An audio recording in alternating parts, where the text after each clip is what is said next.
Namaste. Today we will learn Ashtanga Vinyasa Yoga Surya Namaskar A.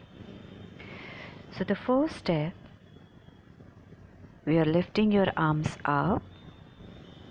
Here, never swipe your arms around and do not bend your elbows. Let's understand how we can practice it in a proper manner. The first step is Samasthiti, which is the basic standing posture.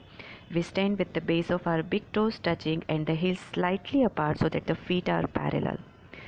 With the inhalation, raise your both arms up from center line of your body, palms together, belly is deeply drawn in, and gaze where the thumbs meet. Here, ensure that the movement of the arms, the shifting of the gaze, and the movement of the breath should all be perfectly synchronized.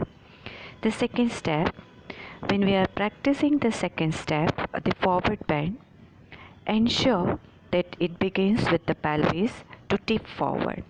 On the way down, lead with the heart. That means you have to keep lengthening the spine, use the pelvic floor, suck your belly in. Understand, the more you use your lower back, you will end up with the backache. Unnecessary pressure will be built up on the lower back. So always ensure that you are engaging your core muscles, pushing your hips little back. That means you are using your pelvic floor at the maximum capacity. Bend forward, bringing the palms closer to your feet. Try and touch forehead to your knees. You can also bend your knees slightly if you feel the hamstrings are a little stiff. The third step is about lengthening the spine. Here, with an inhalation, lift the whole torso, attempting to concave at least flatten out the low back while gazing up between the eyebrows. Do not just lift your head up. Here, we are trying to lengthen the spine by sucking the belly in. If you need, you can also keep your palms on your shin bone.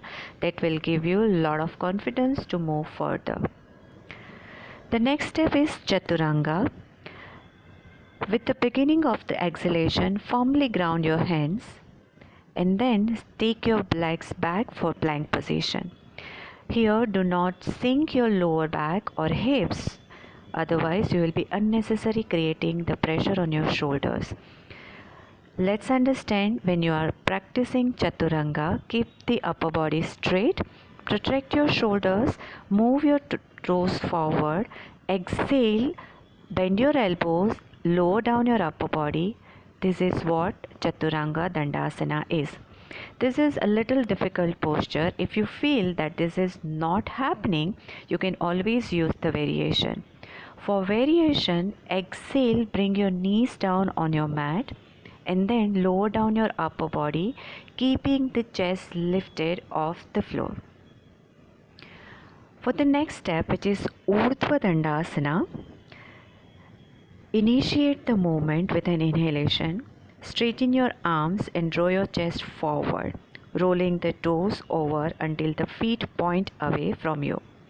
Here, you have to ensure that your knees are off the floor. The next step is Adho Mukha Svanasana. Here we will hold the posture for 5 deep and steady Ujjayi breath. What is Ujjayi breath? You bring hissing, soft hissing sound from your throat by constrigating your glottis. Keep your feet hip width apart here. Press your heels down. Keep your knees straight. Raise your sit bone up towards the sky. Suck your belly deeply in. Lengthen your spine. Keep your arms straight, shoulder blades towards your spine. Spread your fingers wide, firm grip on the mat. Take your head between your arms. Tuck your chin in your chest. Bring your gaze either towards your navel or on the space between your feet. While moving towards the next step, inhale and lift your head up. Either step back or jump to forward fold. Before getting into forward fold, first keep your head lifted, lengthen your spine and look halfway. Exhale and then bend forward, touching your forehead to your knee. Inhale and slowly come up. Raise your both arms up, bringing palms together, simultaneous gaze towards your thumb. Exhale and come back to Samastitihi.